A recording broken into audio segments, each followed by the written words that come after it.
السلام علیکم ورحمۃ اللہ وبرکاتہ۔ ذوالحجہ کے چاند کو دیکھ کر یہ وظیفہ لازمی کریں۔ ذوالحجہ کے چاند کو دیکھ کر ایک مختصر سا عمل ہے، قرآنی عمل ہے۔ اگر آپ یہ کر لیں پورا سال آپ لوگ پریشانیوں سے، تکلیفوں سے، بیماریوں سے محفوظ رہیں گے۔ چونکہ ذوالحجہ جو ہے اس کے متعلق اللہ تعالیٰ نے قرآن پاک میں قسمیں بھی کھائی ہیں۔ اس مہینے کی بڑی فضیلت ہے۔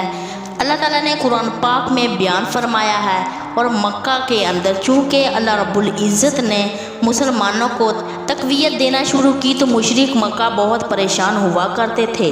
ہم تو سوچ رہے تھے مسلمان ختم ہو جائیں گے، جیسے بے صبری سے توحید کی دعوت دیتے تھے، آہستہ آہستہ کم ہو جائیں گے اور ہمارے ساتھ مل جائیں گے اور ہمارے بتوں کی تبلیغ بھی ہوتی رہے گی۔ لیکن جب انہوں نے دیکھا مسلمان بڑھتے ہی جا رہے ہیں تو انہوں نے مسلمانوں کو تکلیفیں دینا شروع کر دی۔ آپ صلی اللہ علیہ وسلم کے صحابہ کو طرح طرح کی تکلیفیں دینا شروع کر دی۔ حضرت خویب رضی اللہ تعالی عنہ کو انگاروں پر لٹا دیا گیا۔ حضرت سمیہ رضی اللہ تعالی عنہ کے جسم کے 2 ٹکڑے کر دیے گئے۔ حضرت بلال حبشی رضی اللہ تعالی عنہ کو مکہ کی ریت پر لٹانا شروع کر دیا۔ جب آپ صلی اللہ علیہ وسلم نے اپنے صحابہ کو تکلیفوں میں دیکھا تو آپ صلی اللہ علیہ وسلم نے فرمایا آپ حبشہ کی طرف ہجرت کر جائیں۔ آپ دیکھیں سورۃ فجر اللہ رب العزت نے نازل فرمائی ہے۔ آپ صلی اللہ علیہ وسلم نے صحابہ اکرام رضی اللہ تعالیٰ عنہ کو بتایا۔ صحابہ رضی اللہ تعالیٰ عنہ آپ پریشان نہ ہوئیں، اللہ رب العزت جو ہے اس تاریخی رات کو ختم کرے گا، خوشیوں کا وقت دوبارہ آئے گا انشاءاللہ، اللہ آپ کو عروج دکھائے گا۔ آپ صلی اللہ علیہ وسلم نے صحابہ کو ترغیب دی۔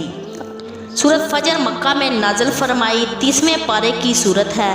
اس کے شروع میں والفجری اللہ تعالیٰ نے فرمایا والفجری، فجر کے وقت کی قسم، کیونکہ فجر کے وقت روشنی ہو جاتی ہے، اندھیرا کم ہو جاتا ہے، ایک امید کی کرن پیدا ہو جاتی ہے۔ آپ صلی اللہ علیہ وسلم نے فرمایا اللہ رب العزت جلدی فتوحات دے گا، یہ ظلم و ستم ختم ہو جائے گا۔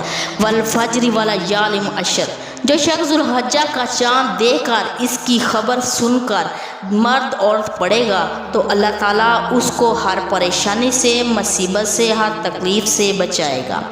جب بھی آپ کو کوئی پریشانی آئے تو اول آخر 11 مرتبہ درود پاک پڑھ کر سورۃ فجر کو 41 مرتبہ پڑھ لیں، انشاءاللہ اللہ تعالیٰ ہر غم دور کر دے گا۔ آپ اس کو فجر کے بعد، ظہر کے بعد جب دل چاہے اس کو پڑھ سکتے ہیں۔